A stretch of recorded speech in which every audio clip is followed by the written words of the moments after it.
You did what? My voice cracked as I stared at Carol across the kitchen table, my stomach twisting itself into knots. She didn't even flinch, just tapped her manicured nails against her coffee mug, her expression maddeningly calm.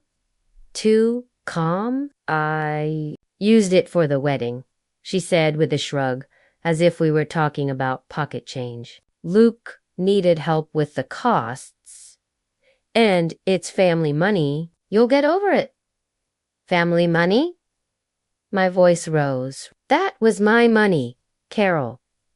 I worked 2 years waiting tables to save for college. You promised you'd invest it for me. And I did, she snapped, her tone sharpening. I invested it in something important, your brother's wedding. Her son. Not my brother. Luke didn't even bother pretending to care about the fallout. To him, his dream wedding with its over-the-top venue and flowers that probably cost more than my tuition was worth, more than anything I'd planned for my own future. My blood boiled. But before I could speak, my father walked in with coffee in hand. What's all this yelling about? Asked Carol. I spat. She spent my college savings on Luke's wedding. My name is Emma Williams, and I'm 19. For as long as I can remember, my stepmother Carol has been the one running our household. My mom passed away when I was 10, and by the time Dad remarried, I was desperate for some kind of normal. But Carol made it clear early on that her priorities were her biological son, Luke, and herself. I was an afterthought. Someone she nodded at during dinner, but never invested in. When I landed my first job at 17, I started saving right away. Every tip, every extra shift went straight into my college fund. I wanted to study nursing at the local university, a dream my mom had once shared with me. Carol always preached about financial responsibility, so when she offered to invest my savings so they could grow, I believed her. I thought she could be trusted. I was wrong. I don't understand, my dad said, scratching his head as Carol breezed past him, clearly done with the conversation. Why didn't you tell me?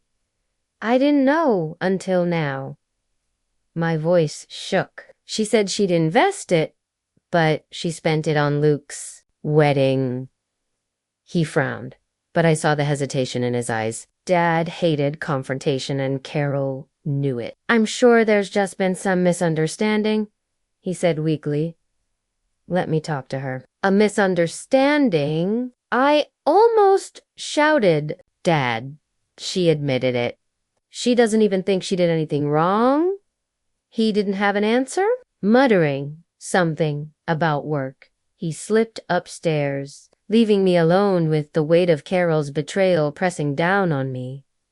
She'd stolen my future, and my father was too spineless to challenge her. That night, lying in bed, my anger hardened into something else, resolve. I wasn't going to let her get away with this. That money was mine, and if my father wouldn't fight for me, I'd fight for myself.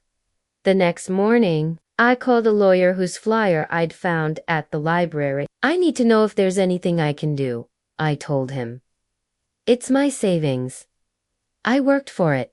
Can I get it back? Possibly, he said in a calm, professional tone. If you can prove the money was yours and was used without your consent, you have a case. But it won't be easy. Are you ready to take it to court? I hesitated. Suing my stepmother felt extreme. But what choice did I have? She wasn't admitting fault, and Dad wasn't stepping in. Yes, I said firmly. I'm ready. When I told my father about the lawsuit, he looked horrified. Emma, do you really want to do this? He asked, pacing the living room. It's just going to cause more tension. She already caused tension.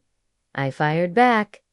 Dad, she stole from me. This isn't about family, it's about what's right. His shoulders sagged. For a second, I thought he might actually take my side. Then Carol walked in, her face set in irritation. So what's the plan, Emma? She sneered. You're going to drag your family through the mud over a few thousand. Real, mature. It's not just money, I said, my voice steady despite the shake I felt inside. It's my future, and I'm not letting you take that from me. Her lips curled into a smirk. Do what you have to do, sweetheart. You won't win. That was the moment I knew there was no going back. That Carol thought she could intimidate me into walking away, but she'd underestimated how far I was willing to go.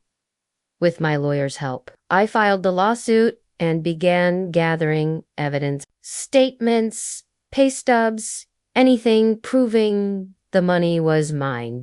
At this point, it wasn't just about the $8,000 anymore. It was about standing my ground. It was about refusing to let someone else decide my worth. Carol hadn't just stolen my savings. She'd stolen my trust, and I was determined to take it back.